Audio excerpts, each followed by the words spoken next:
Bonjour à tous, bienvenue à nouveau pour un Moto & Co. Attention, Moto & Co un petit peu particulier aujourd'hui et pour lequel on accueille Maya, bien sûr. Absolument. Comment ça va, Maya? Je suis là. Ah, ça va? Ça va bien. Oui. Un petit peu enrhumé. C'est vrai, j'entends, un petit peu tourné, j'espère que ça ira mieux pour la semaine prochaine. J'espère aussi. Ouais, j'espère. Mehdi, ça va bien? Ça va fort bien et toi, mon cher Eric? Écoute, ça va. Un petit essai de prévu, un truc, non? Petit pas essai d'une moto qui va très très vite. Ouais. Voilà. On n'en dit pas plus. On n'en dit pas plus. Ok, ça marche. Mathieu, bonjour. Ça va? Ça va et toi? Bah écoute, ouais, ça va pas mal. Qu'est-ce que t'as fait de beau aujourd'hui? Rien? Oh si, j'ai bossé pas mal pour notre nouveau franchisé, Boulevard Sébastopol à ouais, Paris. d'accord. L'électrique ou pas? Non, lui il va être labellisé électrique, mais ça reste quand même un dog biker premium standard. Ouais. D'accord. Les amis, donc aujourd'hui, grosse journée puisqu'on va élire... d'ailleurs, alors il faut que je vous le dise. En fait, on se disait, Motorlife va influer un petit peu sur les votes parce que nous, on a essayé les motos. Et puis en fait, quand j'ai vu le nombre de votes qu'il y avait sur la communauté et sur les messages qu'on a postés sur YouTube, on s'est dit quand même, non mais ça va pas être possible. En fait, ça va vraiment être votre choix. Et on n'a absolument pas influé sur le choix. On n'a pas donné notre avis. On va vous le donner, mais ça influe pas sur le vote. C'est-à-dire que ce que vous avez voté, les motos pour lesquelles vous avez voté, que ça soit le trail, le roadster, etc., c'est vous qui les avez choisis. Et la moto, vraiment Motorlife de 2019, qu'on a essayé donc nous en 2019, que vous avez choisi, c'est celle qui remporte en fait le match, si on peut dire, donc, et que vous découvrirez à la fin de l'émission. En attendant, les petites actus, Maya. Absolument. 1er février 2020, premier jour du Brexit. Mais pas d'angoisse, les triomphes ne verront pas leur prix flamber puisqu'elles sont maintenant presque toutes produites en Thaïlande. D'ailleurs, on verra bientôt des triomphes arriver aussi d'Inde suite au mariage récent avec Bajaj. À nous les petites indiennes. Les scooters 3 roues maintenant on connaît, mais avec 2 roues devant, pas avec 3 roues alignées. C'était sans compter avec l'amour du studio italien Marabese, père du MP3 et du Quadro pour la multiplication des roues. Ce drôle de scooter baptisé Blade Bike verra-t-il le jour ? Avec un Twin 550 cm3, ça ferait un beau concurrent au T-Max, non ? Pour ceux qui préfèrent les machines du passé au délire futuriste, rendez-vous au salon Rétromobile à Paris du 5 au 9 février, où l'on verra rouler 2 spécimens de 1909 entièrement reconstruits par le Tchèque Pavel Malanic. Une Torpedo V4 de 1640 cm3 et une incroyable Jap NLG de 2714 cm3. La Rocket 3 n'est qu'à aller se rhabiller. Votre programme vous est présenté par Daffy. Daffy, la passion pro.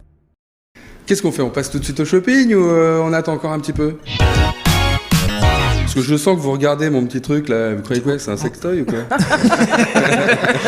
Un peu bizarre comme mec quoi. Mais non, c'est pas un sextoy, c'est un bras GoPro. D'accord. Mais je voulais vous montrer ça parce que figurez-vous que ça fait quand même partie des trucs que nous on essaye assez fréquemment sur la chaîne. Qu'on utilise assez fréquemment sur la chaîne et souvent on se pose des questions, enfin surtout toi, Maya. Là, je rigole.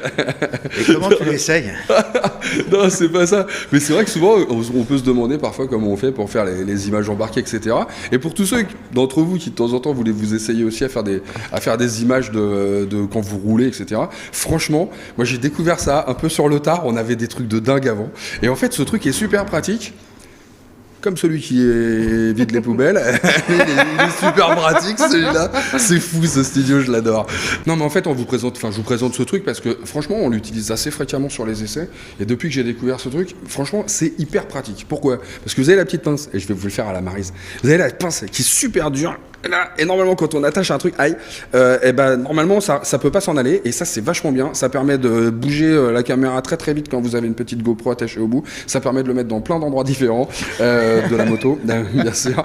Non, mais blague à part. Bon, c'est un petit peu court. Si vous en achetez 2, vous pouvez rallonger un petit peu. Non, j'étais sûr. On peut pas être sérieux dans cette émission. Et puis le mieux, c'est que c'est articulé. Et c'est oui. Alors voilà, attention. Oh là là, magnifique. Je remarque quand même que ça a la classe. Ouais, c'est la classe internationale ou pas? Bon. C'est pas mal. Non, j'adore ce truc. Ça coûte un peu cher. Mais vous trouvez moins cher. Je crois qu'à la base, c'est dans les 69 €. Mais comme j'en suis plus très sûr, on va faire comme si de rien n'était. Ce que je sais, c'est que vous pouvez les trouver moins cher. Franchement, sur tous les sites d'e-commerce et tout, on en trouve moins cher. Ouais, mais ils sont moins bien. Ah non, mais je parle même le GoPro. Hein. Même le GoPro, tu le trouves à des prix. Ouais, t'arrives à toi moins cher. Achetez GoPro parce que les autres marques. C'est vrai. Bof, hein. Non, blague à part. Surtout c'est pour pas les petits caoutchoucs sur la pince et tout. Exactement. Et puis les boules qui tiennent bien. Ouais, voilà. non, franchement. C'est pas drôle de se retrouver avec des boules comme ça. Qui tiennent mal. Qui tiennent pas. Hein. C'est pas. vrai. Hein. Ou qui pètent, quoi, carrément, Ouais. tu vois. Ouais, c'est vrai. Ça Non, reste mais blague à coincé part. après. Les boules qui Eh, claquent. blague à part, on a essayé de faire un peu les radinos et d'en acheter qui n'étaient pas de la marque GoPro. Et franchement, c'était pourri. Mais alors, tu es pourri, ça tient pas, ça casse, c'est l'enfer. Ceux-là sont vraiment bien. Bon, bref, on va pas passer 2 heures là-dessus. Qu'est-ce que je le balance? Allez hop. Ah, mais le casse pas quand Ah, même. dommage. Non, ça va, il est pas cassé. Allez, on continue avec le gros dossier. Non, ça va, je vous assure qu'il est pas cassé. Ça va, il a pas de problème. Le gros dossier cette semaine, c'est quoi? C'est donc l'élection Ben oui, la moto de l'année. de la moto de l'année. Ouais, et il y avait quand même aussi un peu des scooters. Hein, Il y avait un peu des scouts quand même. Attention, Non, mais c'était hein, important. c'est peut-être un scooter qui a gagné. Hein. Qui sait Ouais. Non, Suspense. bon bah tiens, pour la peine, on va commencer Je commence par le scooter de l'année, Non, parmi mais ouais, plusieurs. parce qu'il n'y a pas de raison. Hein, parce que le scooter, c'est bon aussi. Ouais, c'est bien aussi. Ouais. Alors, il y avait comme choix BMW C400X, Kymco AK550 Sport, Piaggio MP3 Sport Advance qui recule, Suzuki Burgman 650 First Class avec le tablier, et Honda Super Cub et ta-da-da-da-da, Pas mal. qui a gagné. Ah bah c'est le Super Cube. Bravo. Pas mal hein, quand même. Ouais. Mais Qui s'attendait à ce que le Super Cub gagne, Ah. alors que sur Motoservice, c'est le Kymco qui avait gagné, tu vois. ouais. Eh oui. Et t'aurais imaginé toi que ça soit un Super Cube qui gagne Ah sur cette non, catégorie? j'aurais plutôt imaginé le BM, Ouais. vu que je l'ai, Ouais. qui est un super scoot. Ouais. Pas la fiabilité, mais Ouais. c'est un super scoot. Oui, en 6000 bornes de panne déjà. Ah, t'as pas mal. quelques soucis. Ouais. Mais c'est un super scooter à rouler quand même. Ouais, c'est vrai. Mais c'est vrai que moi aussi je m'attendais honnêtement. Ça fait combien le Ah oui, alors 31% le Super Cub, Ouais. 24% il est en deuxième position, hein, ton C400X. Ah quand même. Ouais. 23% pour le Kymco en troisième position. Ouais, puis après, 14% pour le Suzuki et bon bah le 3 roues 8% en cinquième position. Bon, en tout cas, donc, scooter de l'année, grâce à vous, c'est donc le Super Cube. On peut dire que c'était pas une année ouf en Et- scooter. C'était pas une année ouf en scooter. Je pense que pour le sondage l'année prochaine, ça va être un peu Et plus surtout, sympa. On sait c'est qui va gagner. pas trop non plus un scooter en fait. Le Super Cube Bah oui, ouais, c'est je ça, l'ai mis dans la ouais. catégorie Ouais, scooter, mais bon, c'était parce que c'était pas non plus une moto, ça a quand même vraiment une tronche de scoot, quoi, tu vois. Donc c'est vrai que c'était un peu. Mais tu vois, d'ailleurs, c'est rigolo parce que c'est ce qui est pas vraiment un scooter qui a gagné la catégorie Ouais. Ah oui. scooter. Alors que tu aurais pu mettre la Vespa 300 HPE, tu vois. Ouais, il y a aussi une Primavera cette année qu'on Il y a avait pas de essayé. vidéo. Parce que je rappelle quand même pour On ceux avait qui pas se sont fait la posé la vidéo. question, j'ai vu pas mal de commentaires à ce sujet-là. C'est vraiment ce que nous on a essayé, qui était du millésime 2019, que ça soit une toute nouvelle moto ou une évolution d'une moto qui existait déjà. C'est ce qu'on a essayé et c'est pour ça qu'on vous a fait voter. Donc voilà le résultat. On passe au néo rétro, Mehdi. On passe au néo rétro. Alors, je te donne direct celle qui a gagné. Tu veux les Vas-y concurrents? sur celle qui a gagné. Hein. Bah, c'est la Triumph Scrambler 1200. Ah bah tu vois. Voilà. On On a l'a- essayé tous les deux. On l'a essayé tous les deux, moi en Ouais. version de base, toi en version premium parce que t'es un petit peu plus premium que moi, j'ai bien compris. Non, elle avait de meilleures suspensions surtout. Non mais c'est vrai que c'était sympa. Et puis même avec cette bécane, tu peux t'arrêter si t'as des saucisses à faire griller sur le pot, c'est cool quoi. C'est pas faux. T'es tranquille quoi. C'est C'était- pas faux. Alors elle remporte en plus, mais oh la main très cher, 32% des votants. Ah, pas mal. Voilà. Elle devance, enfin haut la main, elle devance l'Indian FTR 1200, 27%, suivi d'une autre triomphe, la Speed Twin. Avec 22%, on arrive à la Road Glide spéciale. Bon, c'est pas une néo rétro, mais bon, on l'a Non, mis mais dans bon, cette ouais. catégorie-là, on va dire que ce sont les motos de Oui, caractère. Oui. Et on termine avec la Kawasaki W800 Street, 8% des votes Ouais. seulement, peut-être à son prix qui. Enfin Oui, bon, après, bon, c'est vrai que c'est certainement. peut-être pas- Non, puis après, ça peut être une question de design. Tiens, dites-nous dans les commentaires pourquoi, à votre avis, c'est la Scrambler 1200 qui remporte le match. J'avoue que moi, je l'espérais, mais j'ai voté pour elle. mais t'as voté honnêtement- alors Bah, bien sûr, j'ai voté, moi. Mais tu sais, ça influe pas beaucoup. Hein. Tu mets un T'as vote, mis ça juste un change vote. rien. Au début, ouais. Au début, tu peux influer quand il y a que 10 votes, mais après, ça servait plus à rien. ça Je fait cliquais, perdu, je l'enlevais, ça servait à rien. Mais oui, moi, c'est celle pour laquelle j'aurais voté aussi. Donc, je suis plutôt content qu'elle remporte ce match. Mais je suis curieux de savoir pourquoi vous avez voté pour cette moto. En tout cas, je trouve ça plutôt bien. Voilà. On continue. Maya, donc, avec Alors, les roadsters. les Roadsters. Les roadsters. Donc moi, je vais vous donner la liste quand même parce que j'aime bien faire le petit tour. Ducati Permotard 950, Honda CB 650R, Suzuki Katana, BMW R1250R et Ducati Diavel 1260. Et la gagnante, sans grande surprise là pour le coup, la Honda CB 650R. Sans grande surprise, ça dépend pour qui. Moi, j'ai pas voté pour elle. Ouais, mais clairement. Moi non plus. Ouais, mais quand tu vois ce qu'a fait ta vidéo d'ailleurs sur la chaîne, le score absolument phénoménal. Oui, et puis polyvalence, dispo pour les permis à deux. Voilà, le Roadster à la Honda. Mais je trouve ça un peu surprenant, et on va voir pourquoi dans la catégorie qui vient juste après, et puis surtout sur la finale, parce que justement c'est pas forcément une moto qui vend du rêve sur le papier par rapport, je sais pas, à un Diavel, tu vois, ou un truc comme ça. Tu vois, tu parles de Roadster, tu te dis, un truc un peu musclé, tu vois, tu t'attends. Je pensais qu'on voterait. Par exemple, moi, j'ai voté pour la Diavel, parce que pour avoir essayé quand même pas mal de ces motos, c'est quand même celle, moi, qui m'a vendu le plus de rêves quand j'ai roulé avec, tu vois. Donc, c'est pour ça aussi qu'on s'est demandé à un moment si on allait influer ou pas sur les votes. Et tu vois, moi, mon vote, il aurait pas été vers la CB650R, même si, franchement, j'adore cette bécane, elle est super.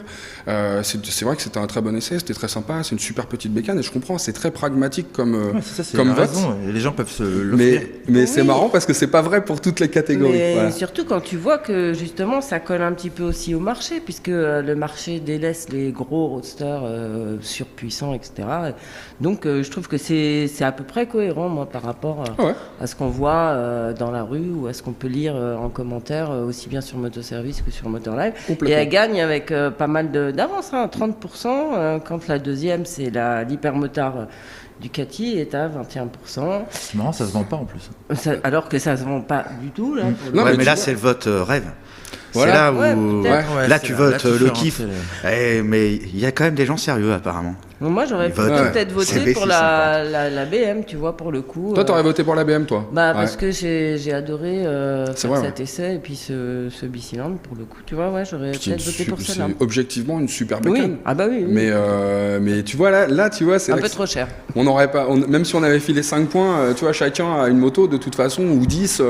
Quoi qu'il arrive, t'aurais pas réussi à passer au-dessus de la CB650R avec cette machine, à moins que plusieurs d'entre nous votent. Et quelque part, ça aurait pas été juste. D'où l'intérêt de vous laisser vraiment à vous la main sur cette histoire et que ce soit vous qui élisiez vraiment la moto de l'année. Donc voilà. Mais c'est vrai que moi, je suis un petit peu surpris de voir que l'Hypermot a pas fait plus que ça. Moi, c'est vrai, ça me vend aussi vachement du rêve, tu vois, en roadster. Et comme quoi, voilà, c'est peut-être un peu passé de mode aussi, ces trucs très puissants, très voilà. C'est peut-être un peu passé de mode. Et puis très exigeant quelque part. Enfin, complètement, c'est tout le contraire de la polyvalence du Honda. Oui, c'est ça. Ouais, c'est un peu comme les sportifs, quoi.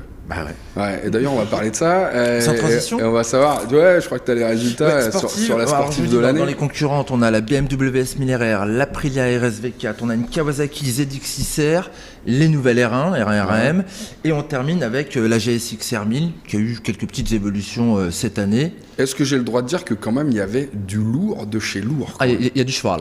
Cette année, vous avez bien roulé, les garçons. Ouais, cette année, c'était pas eu l'année prochaine aussi. Mais enfin, c'était bien. Bon, allez, je te dis qui a gagné. C'est une Allemande, c'est la BMW S1000RR. Ah, très bien. 38%. Alors là, 38% des voix, il n'y a pas photo. Elle met une claque aux autres. Elle met une claque. Moi, je suis content parce que je l'ai roulée à Estoril sur la présentation. Et puis, j'ai pu la rouler dans le sud de la France, sur route, sur circuit Castellet. J'ai pris 337 avec... ça, c'est une tuerie, bref. La RSV4, c'est Philou qui l'a essayé. En deuxième position. Philou, à qui on fait un petit bisou parce qu'il n'est pas avec nous aujourd'hui, mais il reviendra très bientôt. Ouais, très bientôt. Peut-être pas la semaine prochaine d'ailleurs, parce que je crois qu'il a un essai qui pourra peut-être pas être avec nous la semaine prochaine. Mais en tout cas, un essai vitaminé qui va lui faire du bien aussi. Enfin bon, on descend bien. Troisième position, la R1 avec 19%. Ensuite, la GEX, 10%. Et on finit avec la 6R, peut-être parce que c'est la moins puissante, à 7%. Elle fait moins rêver. Ouais, c'est la moins... puis bon, par rapport, tu vois, c'est sûr, à un GEX ou un truc comme ça fait pas le même effet, quoi. Ouais, puis tu sais, c'est le segment des sportives mid-size qui tombe un petit peu en désuétude. Ouais, mais tu vois, on compte sur Aprilia. Autant perdre des points, le faire vraiment, quoi. De façon virile, quoi. Un bon coup de poignet. Non, mais c'est un segment, je pense, qui va revenir quand même un petit peu au goût du jour, parce que les 1000, elles sont devenues tellement chères aujourd'hui que finalement sur le mid-size t'as quand même des bécanes qui sont chouettes, et il y a l'Aprilia 660 qui arrive cette année. J'aime bien parler de cette bécane. Voilà. Bon, du coup, c'est à mon tour alors. 1250 GS Adventure, Multistrada 950, Moto Guzzi V85 TT qui a quand même remporté pour le coup sur Moto Service. C'est celle qui a été élue la moto de l'année sur Moto Service. Ténéré 700 et 790 Adventure. C'est rigolo parce qu'on en a essayé quelques-unes tous les trois, notamment sur un comparo. Et au final, moi je suis pas hyper surpris, même si les votes ont pu évoluer après, mais au moment où on a arrêté les votes, c'est clairement la Ténéré 700 qui a remporté donc le trail de l'année grâce à vous. Donc voilà, 26%, 25% pour la GS Adventure, 790 Adventure c'était 23%, ça se tient quand même dans un mouchoir de poche tout ça, mais au final, tu vois, c'est le petit format, pas trop cher, pas suréquipé qui remporte quand même le match, tu vois, des trails. Après, je serais curieux de savoir ce que ça va donner en termes de vente, si c'est bien la Ténéré qui se vendra plus que les autres. Elle a fait combien la Guzzi? Tu vois, la Guzzi c'est 12%, c'est celle qui a recueilli moins de votes sur Motor Live. J'aurais voté pour celle-ci, moi. Et toi, t'aurais voté pour celle-là, mais plein de gens sur ce qu'on avait organisé comme match sur Moto Service, c'est celle qui avait remporté le match. Et donc, on termine avec la finale. Et donc, la finale, donc vous l'avez compris, Scrambler 1200, Ténéré 700, Supercube, CB650R et S1000RR. Et là, alors pour moi, c'est la grosse surprise. Je m'attendais pas du tout à ça. Pas pour moi. Supercube. C'est la BM S1000RR. Non, c'est la BM S1000RR qui a remporté la Motor Live 2019. Et ben c'est la S1000RR. Et donc c'est le rêve. Et franchement, ça fait plaisir quelque part. Même si j'aurais préféré que ça soit une Ténéré ou un Scrambler 200. J'ai voté plutôt pour la Ténéré, mais en ce qui me concerne, parce que je la trouve assez amusante et plutôt dans l'air du temps, etc. Mais ça n'empêche que c'est quand même le rêve qui a remporté le match cette année. C'est la moto qui fait rêver, et je trouve que c'est plutôt un message d'espoir pour la moto, parce que ça veut dire qu'on n'en est pas encore au point où on a arrêté de rêver, on a arrêté de se faire plaisir, on a arrêté d'être des passionnés, en tout cas les abonnés de Motor Live, et ça nous fait bien plaisir, parce que nous, la passion, c'est un petit peu ce qui nous anime aussi, et donc c'est plutôt une bonne nouvelle. Donc bravo à BM pour cet engin absolument hallucinant, qui est donc la S1000RR, avec laquelle tu t'es quand même bien fait plaisir, Mehdi. Oui, on peut le dire. Oui. Les amis, c'est déjà la fin de cette émission. J'étais ravi de vous retrouver. Yes. Ah ouais, c'est court. Je sais, c'est court, mais il y a l'alarme. Et donc on se retrouve la semaine prochaine pour une nouvelle émission. Attention, qui va être consacrée. On vous a posé il y a quelques jours, semaines déjà, une question vraiment super importante pour nous. C'était ce que vous conseilleriez à des potes qui veulent se mettre aux deux roues. Que leur conseilleriez-vous? On s'est un petit peu inspiré de ce que vous nous avez dit. On a notre avis à donner aussi, et c'est une émission qu'on vous propose la semaine prochaine. Quel conseil vous donneriez à vos copains? Et comme il y en a pas mal des copains qui sont de l'autre côté de l'écran en ce moment, ça sera les conseils pour les débutants et puis pour les autres aussi, ne vous inquiétez pas. Et donc on se retrouve la semaine prochaine, les amis. Ça marche. Allez, salut, à la semaine prochaine.